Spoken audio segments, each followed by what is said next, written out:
इराणचं लष्करी तळ असलेल्या खर्ग आयलंडवरती हल्ला करण्यात आला आणि अमेरिकेचे अध्यक्ष डोनाल्ड ट्रम्प यांनी ही माहिती दिली। 15 दिवसांच्या युद्धातला सर्वात मोठा बॉम्ब वर्षावा असं वर्णन त्यांनी केलं। खर्गवरच्या तेल प्रकल्पांवरती मात्र हल्ला केला नाही असंही ट्रम्प म्हणाले। इराणकडूनही होर्मुझच्या सामुद्रधुनीमध्ये प्रत्युत्तर देण्याचा प्रयत्न सध्या सुरू आहे। पर्शियन आखातातील खर्गमधूनच इराणचा तेल व्यापार होतो। दरम्यान हे खर्ग बेट नेमकं आहे तरी कसं पाहूयात ग्राफिक्सच्या माध्यमातून। खर्ग बेट इराणच्या किनारपट्टीपासून जवळपास 25 किलोमीटरच्या अंतरावर आहे। इसवी सन 950 मध्ये खर्ग बेट मोती तयार होण्याची जागा आहे। डच फ्रेंचांच्या सागरी मोहिमांवेळी व्यापाऱ्यांचं ठिकाण आहे। 1838 मध्ये ब्रिटिशांकडून बेटासाठी युद्ध करण्यात आलं। 1956 मध्ये अमेरिकी खर्गवरती तेल साठ्यासाठी मोठी गुंतवणूक करण्यात आली। 1979च्या क्रांतीनंतर इराणकडून अमेरिकेच्या मालमत्तेवरती ताबा मिळाला। सध्या इराणच्या तेल कंपनीकडे बेट आणि तेलासाठ्याची मालकी आहे। इराणचा 90% तेल साठा हा खर्ग बेटावरती आहे।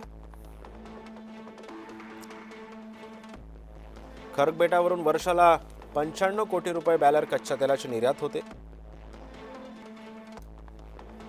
आणि या संदर्भामध्ये काही वेळापूर्वी जय महाराष्ट्राची बातचीत केली आहे निवृत्त लष्कर अधिकारी सतीश ढगे यांनी। पाहूया ते नेमकं काय म्हणतात।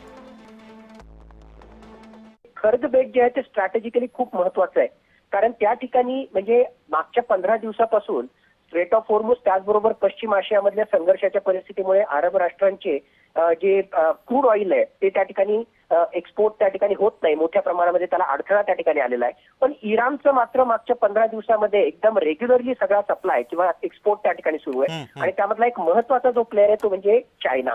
चायना हा शॅडो फ्लिटच्या माध्यमातून म्हणजे ब्लॅक मार्केटिंगच्या माध्यमातून याच खर्ग बेटावरून मोठ्या प्रमाणामध्ये जे आहे तेल आयात त्या ठिकाणी करतोय। असे रिपोर्ट्स आहेत की साधारणतः 400 त्याच्या जहाजा याच खर्ग बेटावरून जे आहेत तेल त्या ठिकाणी आयात करतात आणि हे सगळं ओळखून आणि इराणच्या अर्थव्यवस्थेला मोठा दणका देण्याच्या पॉईंट ऑफ व्ह्यूने आणि या खर्ग आयलँडचं स्ट्रॅटेजिक लोकेशन त्याचबरोबर जसं तुम्ही सांगितलं 1979च्या आधी अमेरिकेची मालमत्ता या खर्ग बेटावर होते, त्यामुळे एक सेंटिमेंटल इश्यू पण अमेरिकेला याच्याशी असोसिएटेड आहे। दरम्यान खर्ग बेटाचं नेमकं महत्व तरी काय यावर सुद्धा एक नजर टाकूयात। इराणचं कच्च्या तेलाच्या निर्यातीचं सर्वात मोठं केंद्र असं हे खर्ग बेट आहे। दररोज 70 लाख बॅरल पर्यंत तेल जहाजांमध्ये भरण्याची क्षमता आहे।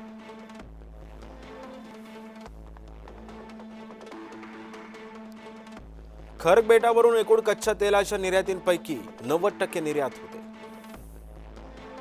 खर्ग बेटावरून वर्षाला 95 कोटी बॅरल कच्च्या तेलाची निर्यात केली जाते। इराणच्या लष्कराला मिळणारा सर्वात मोठा निधी याच बेटावरून होणाऱ्या व्यापारातून मिळतो।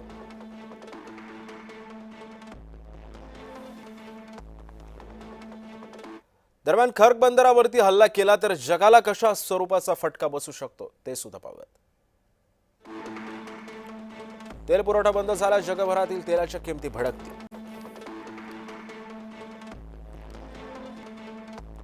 तेलाचे दर प्रति बॅरल हे $150 पर्यंत पोहोचू शकतात।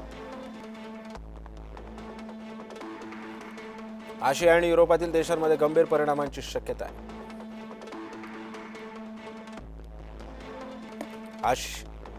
भारत आणि चीन सारख्या प्रमुख आयातदार देशांसाठी गंभीर परिस्थिती निर्माण होईल। बदला घेण्यासाठी इराण होर्मुझची सामुद्रधुनी पूर्णपणे बंद करू शकतो।